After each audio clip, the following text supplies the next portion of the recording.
In Singapore, the generation-long ruling PAP, People's Action Party, suffering its biggest electoral setback in the nation's young history. In the weekend general election, the Workers' Party won 6 parliamentary seats, the most ever for an opposition party. Now, okay, when you do the math, it still leaves the PAP with 81, so still overwhelming majority. The PAP share of the popular vote, though, slumped from 67% in the last poll to just a notch over 60% this time. There are 3 non-constituency seats that will be assigned to losing candidates with the biggest number of votes, likely to go to the opposition as well. Tony Nash is Global Director, Custom Research from the EIU and an economic and business research group under The Economist, and joins us from the SGX today. Tony, morning to you. Quite a, I don't know, a watershed, landmark, a weekend.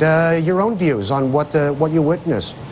It really was. I think what happened during the campaign was Singaporeans were really led by their hearts, and they were really caught up in a wave of opposition enthusiasm. When they got to the ballot box, they really thought through kind of a risk-averse, rational approach to voting, and the PAP came back into power. I think, obviously, there was no doubt that they wouldn't have come back into power, but I think the takeover of some SMCs and GRCs was not as large as many had thought, maybe on Friday even.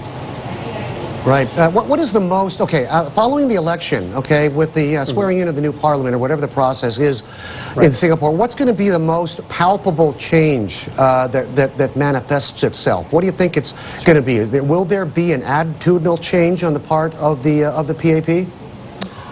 I actually think there will be. You know, what happened in the election is the PAP really, and it was embodied by the Prime Minister's kind of apology about some of the attitude over the past several months and some of the issues that had come up.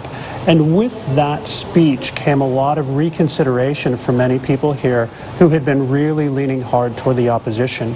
And so that and a few other moves on the ground really led to, I think, the PAP recapturing a number of votes. Are we going to see more spirited conversations in Parliament, you know, compared to perhaps the more congenial atmosphere of the past?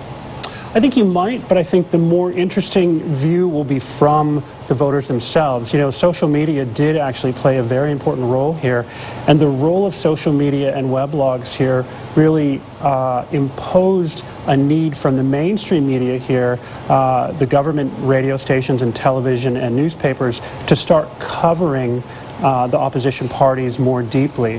What's interesting about the approach here is they let the candidates speak, and they reprint the candidates' speeches or big snippets from the speeches. So it's not 10 seconds of a speech and 5 minutes of political commentary. It really is a lot of letting both the opposition and the PAP to speak for themselves. So that'll lead to some potentially direct discussion from the constituents themselves. Tony, was there any evidence in this weekend's vote that perhaps the people have looked beyond the past? You know, in the past, the ruling party has in some ways intimated, you know, to constituents that, you know, they would be behind or maybe lower on the food chain in terms of like housing estate upgrades and that sort of thing if they lost control of particular districts. Or have they moved beyond the creature comfort arguments, and you know, are they thinking perhaps bigger with you know, on the back of this vote? Potentially. You know, I think one of the separations that was made during the election was there is now a view that the bureaucratic institutions within the government are the bureaucratic institutions with the government, and they're increasingly viewed as being separated from a particular party.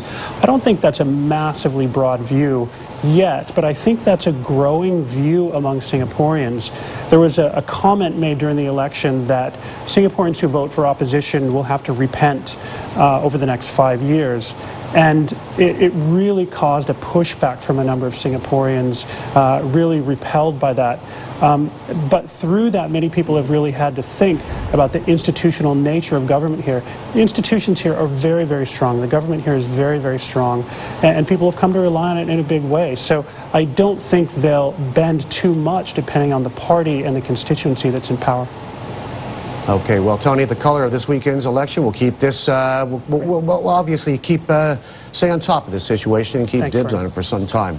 Tony Nash from the EIU in Singapore. Coming up in hour 2 of CF, China's wealth and appetite for luxury growing, but consumers are looking overseas for bargains. We'll find out whether this means the domestic market may be stunted.